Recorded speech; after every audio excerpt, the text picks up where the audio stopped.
ముఖ్యంగా రెవెన్యూ సమస్యలు, అలాగే హౌసింగ్, ఇంటికి సంబంధించినటువంటి సమస్యలు తెలియజేస్తున్నారు. అవన్నీ కూడా దానికోసం కార్యాచరణ తయారు చేస్తున్నాం.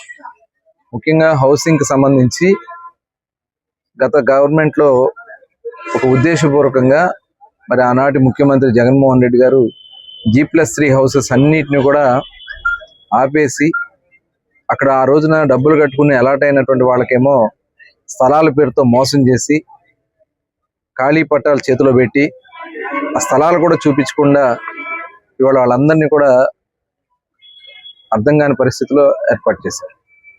అందుకని ఇవాళ దాని మీద దృష్టి పెట్టాం. అలాగే మొన్న ముఖ్యమంత్రి గారు కూడా దాని మీద రివ్యూ చేశారు, ప్లస్ కేబినెట్ కూడా డిస్కస్ చేశాం. ఏదైతే G+3 ఇళ్ళు ఫౌండేషన్ లెవెల్ వరకు వచ్చున్నాయో అవన్నీ ఎలా కంప్లీట్ చేయాలి, ఆగిపోయినటువంటి వాటిని కూడా ఎలా కంప్లీట్ చేయాలనేది ఇవాళ మేము దానికి గౌరవ హౌసింగ్ మినిస్టర్ గారు, అదేవిధంగా మున్సిపల్ మినిస్టర్ గారు ప్లాన్ చేస్తున్నారు. అదే కాకుండా ఏదైతే ఇళ్ల స్థలాల పేరుతో కాలనీలు అని చెప్పి ఆ రోజున విలువ కన్నా కూడా ఎక్కువ డబ్బులు ఇచ్చి బలవంతంగా వైసీపీ నాయకులు పనికిరాని భూములన్నీ కూడా ఆ రోజు హౌసింగ్ లో పెట్టించారు. అంటే తక్కువ రేటు కొని ఎక్కువ రేటుకి హౌసింగ్ లో పెట్టి దాంట్లో కమిషన్లు కొట్టుకున్నారు.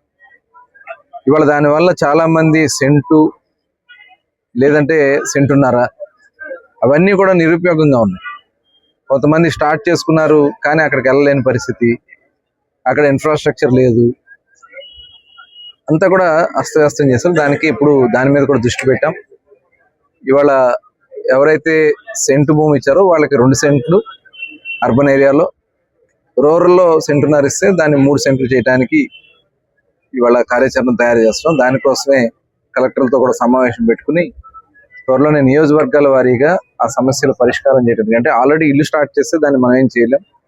ఇల్లు స్టార్ట్ చేసుకోకుండా ఉన్నటువంటి వాళ్ళకి ఏ రకంగా మళ్ళీ అది రీఅలాట్ చేయడానికి, ఆ లేఅవుట్స్ అన్ని కూడా కరెక్ట్ చేయడానికి వాళ్ళ కార్యాచరణ తయారు చేసుకుని ముందుకెళ్తున్నాం.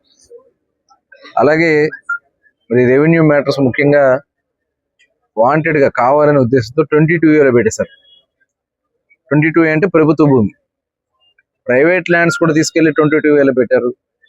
లేదా బలవంత పెట్టి భయపెట్టి వాళ్ళ దగ్గర నుంచి దౌర్జన్యంగా లాక్కోవడానికి చేసినటువంటి ప్రయత్నాలు చేశారు.